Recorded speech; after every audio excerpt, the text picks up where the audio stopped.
Maria Raimunda nunca precisou ler as letras nos papéis. Desde que abriu os olhos pretos neste mundo de meu Deus, leu tudo o que há no livro das coisas e das gentes, por dentro e por fora, até onde a vista alcança.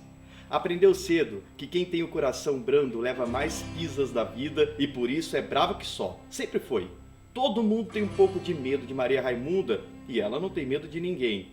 Só teme a Deus e o perigo de amolecer quando vê o menino sem mãe, homem chorando, criança carregando o enterro de anjinho, velho sem teto, mulher gestante com variz e fome. Essas coisas. Prefere mesmo é ter raiva que dá coragem e força para resolver tudo que aparece pela frente. É assim que Maria Raimunda gosta de ser. Dura feito pau de sucupira. Quando lhe pedem favor, fecha a cara e diz que não é madrinha de ninguém, que só vai fazer o favor para o outro desaparecer da sua frente. Quando dá alguma coisa, não é como quem dá. Sacode de mau jeito o prato ou o agrado que seja para cima do outro, como coisa que não presta. Não tem dó nem de filho e marido. Se Antônio Pedro chega em casa meio tocado de cachaça, ela nega a janta, passa o ferrolho na porta e larga o pobre a noite inteira no terreiro. Que sereno e jejum é que é bom para bebedeira. Dizem que os filhos têm as orelhas grandes de tanto puxão que levam. Conta que quando Antônio Pedro pediu para se casar com ela, a resposta veio chispando. É o jeito que mulher nasceu mesmo para sofrer. Assim mesmo toda a gente vive atrás dela, pedindo conselho, perguntando as coisas. Ela responde sempre. De má vontade, mas responde, sabe de tudo. Não se importa nem um pouco que lhe digam mulher macho, que isso dá mais autoridade. Tem muita autoridade Maria Raimunda, e não é só por causa das 50 e meia de terra que recebeu de herança, com escritura e tudo, de onde ninguém atira e de onde quem manda é ela. Isso é coisa de dentro dela mesma, que teve sempre e que cresceu muito depois que comandou a guerra enfarinhada. Ninguém havia de pensar que uma coisa assim tão costumeira podia findar naquela guerra toda, porque o começo de tudo foi somente que Assis Tenório pegou aí um dinheiro do governo, telefonou de Brasília e mandou Adroaldo comprar mais uns garrotes.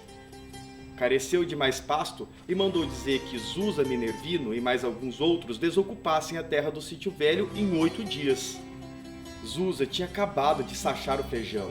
Estava uma beleza o roçado como havia muitos anos não se via. A esperança da safra era tão grande que ele não podia deixar aquilo assim. Tinha andado escutando umas coisas, histórias. Padre Franz tinha contado de umas brigas por causa da terra, de uma gente que não saía do roçado nem a pau e acabava ganhando de fazendeiro e de usineiro por causa de uma lei que havia nos papéis do governo e o povo pobre nem sabia. E para onde, com aquela ruma de filhos pequenos, fazer o quê? Que ele só sabia era plantar, limpar e colher? Ir pra rua, pra favela, morrer de fome com a família toda? Numa hora dessas, a pessoa cria uma valentia danada, porque se é de morrer de qualquer jeito. Zusa disse aos outros que não fizessem nada e foi falar com o padre. Na noite seguinte, veio o advogado mandado pelo bispo.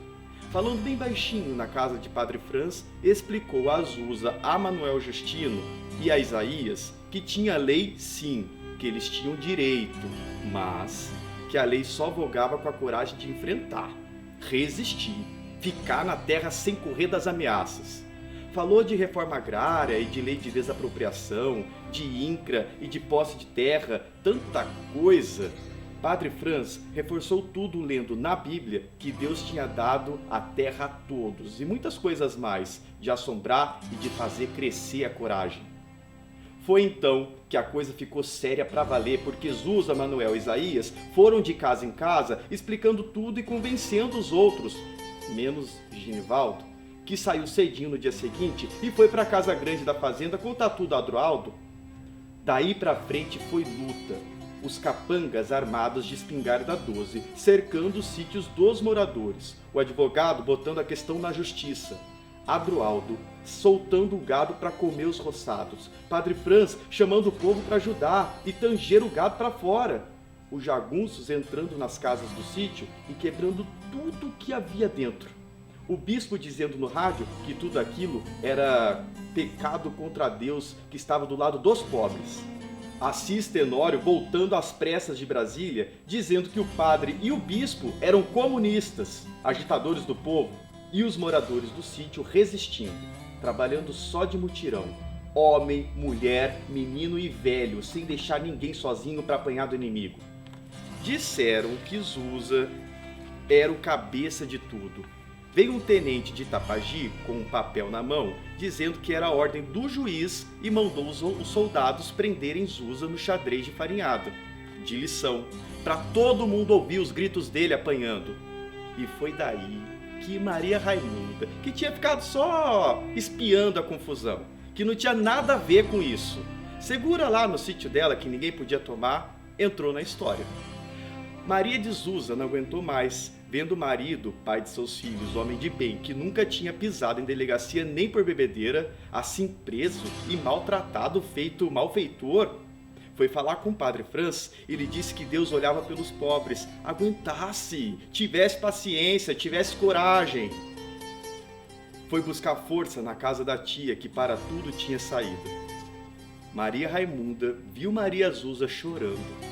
Olhou a penca de crianças agarradas nela, chorando todas, o bucho grande já em ponto de parir mais um, afastou a pena que via vindo e deixou crescer a raiva. Banhou-se, vestiu-se, agarrou num terço, saiu de casa e foi passando pelos sítios vizinhos, chamando as mulheres que estavam na hora de rezar e foram todas atrás dela. No sol de 1 da tarde, hora mais estranha para rezar, porque é difícil resistir à autoridade de Maria Raimunda.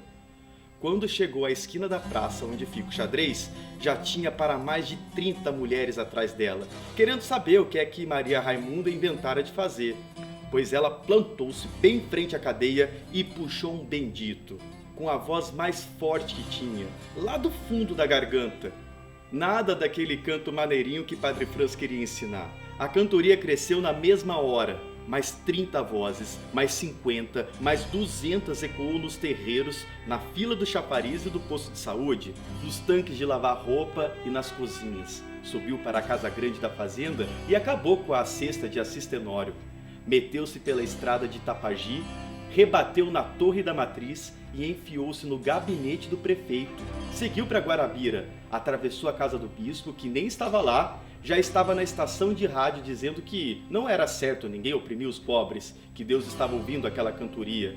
Enquanto a cantoria mesma seguiu para Maria e Sapé, dobrou no Café do Vento, estrondou em João Pessoa bem na praça principal, acordou os deputados que cochilavam no plenário, cobriu as sentenças dos juízes no fórum, feriu o ouvido do governador e espalhou-se por toda parte, crescendo sempre como as vozes de todas as mulheres que já sentiram uma injustiça nessa vida. Não se calou quando a noite chegou, nem quando o dia clareou, e por aí continuou por mais de uma semana. Mandaram calar Maria Raimunda, mas na praça de farinhada não se podia ouvir ordem nenhuma, só a cantoria das mulheres. Preá corria para lá e para cá com um pote e com uma quenga de coco distribuindo água para as cantoras, ou de casa em casa recolhendo algo de comer para alimentar a cozinha improvisada na praça. 3 vezes por dia, Padre Franz descia os degraus da igreja de alva e estola vermelha, com um caneco de prata cheinho numa das mãos, um raminho de arruda na outra, e atravessava a multidão de mulheres, salpicando água benta nelas todas. Era a proteção que chegasse para o mulherio não esmorecer. Desceram os homens de Assis Tenório, mas ninguém fez caso deles e mesmo aqueles brutos não puderam bater na própria mãe que lá cantava. Mandaram um batalhão da Polícia Militar de Itapagi, que veio vestido e armado para a guerra, cercou a praça, deu tiros para o alto, mas só conseguiu que a cantoria rimbobasse ainda mais alto, encobrindo o tiroteio até que se acabasse com a munição e os soldados desmoralizados, mortos de fome e sede, aceitassem a água e o feijão que as mulheres lhes deram sem parar de cantar. Foi assim a guerra que Maria Raimunda ganhou quando as autoridades não aguentaram mais o tormento da insônia. Mandaram soltar Zusa, apressaram o juiz, o INCRA e sabe-se lá mais quantas coisas, e veio uma comissão de Brasília obrigar Assis Tenório a entregar a terra. De papel passado, para quem nela vivia e plantava. Então, voltou o sossego afarinhada. Voltaram as mulheres para casa, o governador tirou uma semana de férias para dormir à vontade e Assis Tenório voltou danado para Brasília. Quando Zusa chegou, puxando a cabra de raça por uma corda, para presentear e agradecer a Maria Raimunda, ouviu: "Deixe de besteira, seu Zusa, não careço para nada dessa cabra magra, fiz nada por você não, só me deu foi uma vontade danada de cantar."